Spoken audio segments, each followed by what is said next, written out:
Oke, baik. Setelah kita tadi mengetahui terkait batas-batas antar lempeng, nah sekarang kita lihat hubungan antara pola persebaran gunung api dengan batas-batas lempeng. Nah, batas-batas lempeng di sini ditandai dengan garis berwarna merah seperti ini dan pola bergerigi seperti ini yang menunjukkan zona subduksi. Sementara titik-titik berwarna merah menunjukkan lokasi gunung api.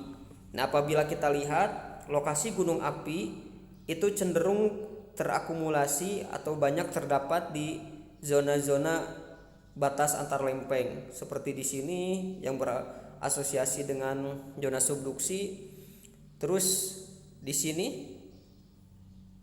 yang kemudian memanjang dari Indonesia ke utara sepanjang jalur ini terdapat zona subduksi dan terdapat akumulasi dari lokasi gunung api. Nah, deretan gunung api ini yang kemudian dikenal dengan Ring of Fire. Jadi deretan gunung api yang berasosiasi dengan zona subduksi. Nah, oleh sebab itu maka dapat dikatakan bahwa persebaran gunung api itu berkaitan erat dengan proses tektonik lempeng atau berkaitan erat dengan batas antar lempeng. Nah, sekarang kita lihat lebih jauh. Ini adalah sistem dari gambaran konseptual dari sistem tektonik lempeng. Nah, tadi kita sudah mengetahui bahwa gunung api keterdapatannya secara umum ada di batas lempeng. Nah, sekarang kita lihat gambaran skematiknya. Nah, pada gambaran ini paling tidak ada dua batas lempeng yang bisa kita amati. Yang pertama yaitu batas dengan jenis konvergen dan yang kedua batas divergen. Nah, pada batas konvergen terdapat gunung api yang kemudian dapat terbentuk akibat adanya partial melting dari bagian dari litosfer yang menunjam ke bawah. Nah, sementara itu pada zona atau jenis pergerakan divergen, proses magmatisme yang terjadi akan membentuk gunung api yang kemudian dikenal dengan mid oceanic ridge. Nah, itu membuktikan bahwa pada batas lempeng atau gunung api terbentuk pada batas lempeng. Nah, yang menarik ada proses magmatisme atau gunung api yang terjadi secara tidak langsung dan tidak secara langsung berasosiasi dengan tektonik lempeng, tetapi pembentukannya ada di dalam lempeng atau biasa dikenal dengan intraplate, bukan pada batas lempeng. Nah, gunung api ini yang kemudian lebih dikenal dengan hotspot. Jadi sumbernya itu berasal dari kedalaman yang sangat dalam.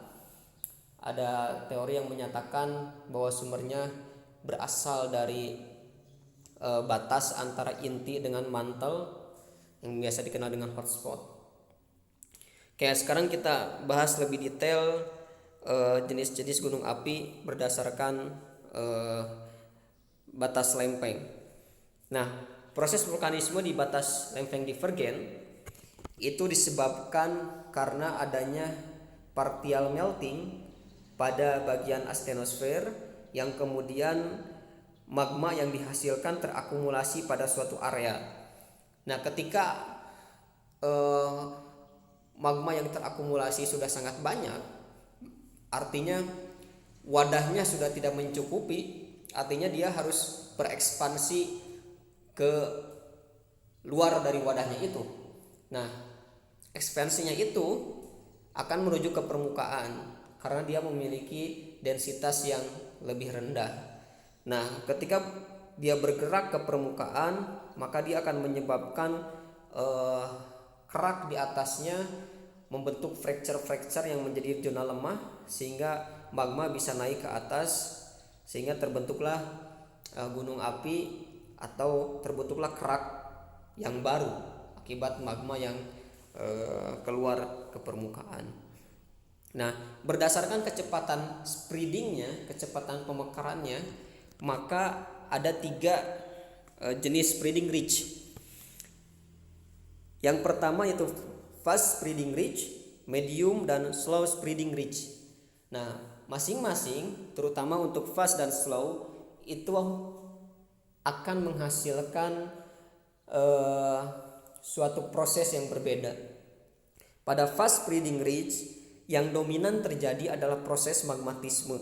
Jadi magma naik ke atas permukaan, kemudian di permukaan dia membentuk kerak-kerak yang baru.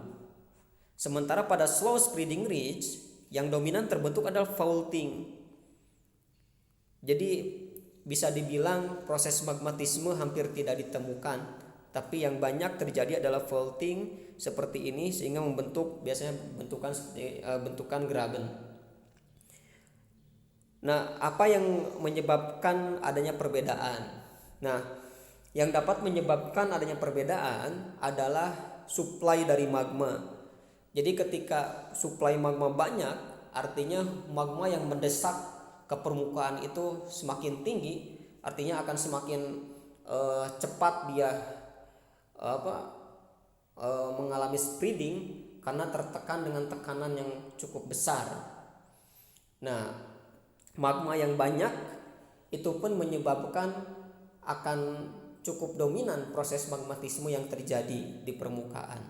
Nah, sementara ketika suplai magmanya sedikit, artinya tekanannya akan berlangsung lambat. Sehingga yang terjadi bukan tekanan secara vertikal ke atas yang menyebabkan spreadingnya cenderung terbentuk lebih cepat, tapi akan cenderung horizontal sehingga menyebabkan pemekarannya lebih didominasi oleh proses faulting. Nah, perbedaan yang cukup mencolok selain ada atau tidaknya proses magmatisme adalah pada slow spreading ridge, lithosfer akan lebih tipis dibandingkan dengan pada fast spreading ridge. Itu dapat disebabkan karena pada fast spreading ridge ada suplai magma yang dapat membentuk kerak yang baru, sementara pada slow spreading ridge tidak ada, sehingga dia akan cenderung lebih tipis. Oke, ini adalah contoh proses vulkanisme pada batas lempeng divergen. Nah, yang ingin ditujukan di sini yaitu salah satu produk dari proses vulkanisme di batas lempeng divergen yang seringkali kita kenal sebagai seri oviolit. Nah, seri oviolit ini dari bawah ke atas terdiri dari oviolit, dari peridotit, gabbro, dike sampai ke philolava. Nah, ini adalah seri komplit dari oviolit.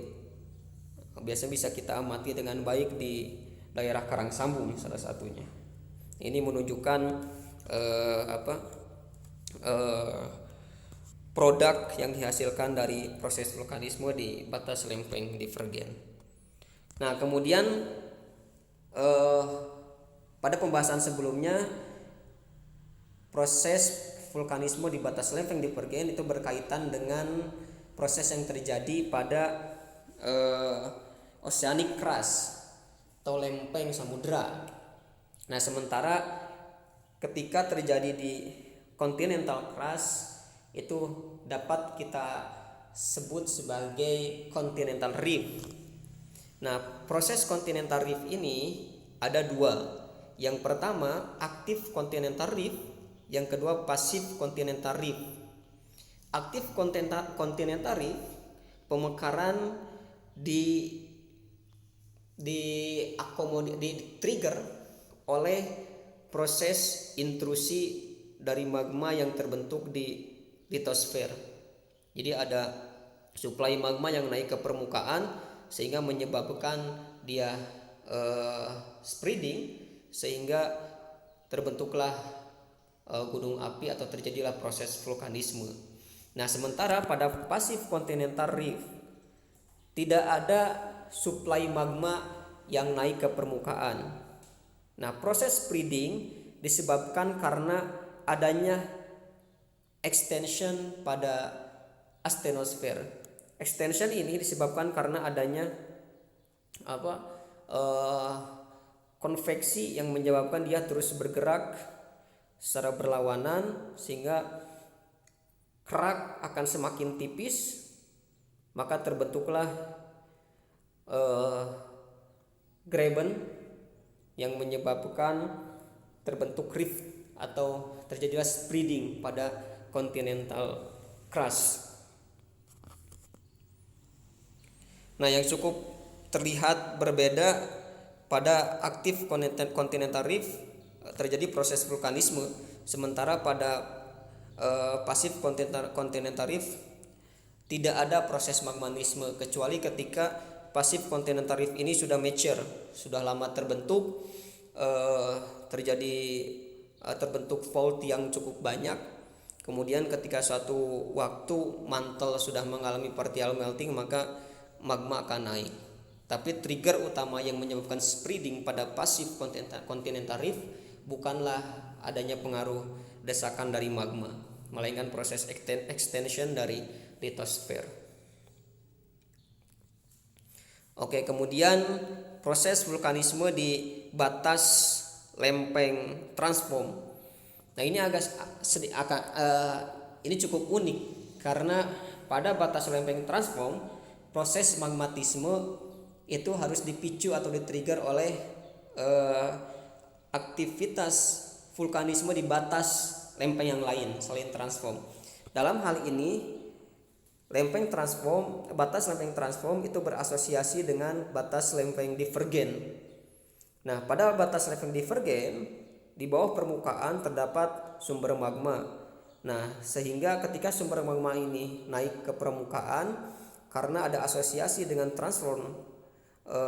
batas lempeng transform, maka magma ini akan ikut mengalami menyebabkan proses vulkanisme di batas lempeng transform ini karena masih saling terkait dengan batas lempeng yang divergen. Nah, contoh pada kasus ini yaitu di Juan de Fuca Ridge. Jadi ada asosiasi antara lempeng transform dengan batas lempeng divergen, sehingga pada batas lempeng transform bisa menyebabkan terjadinya proses vulkanisme.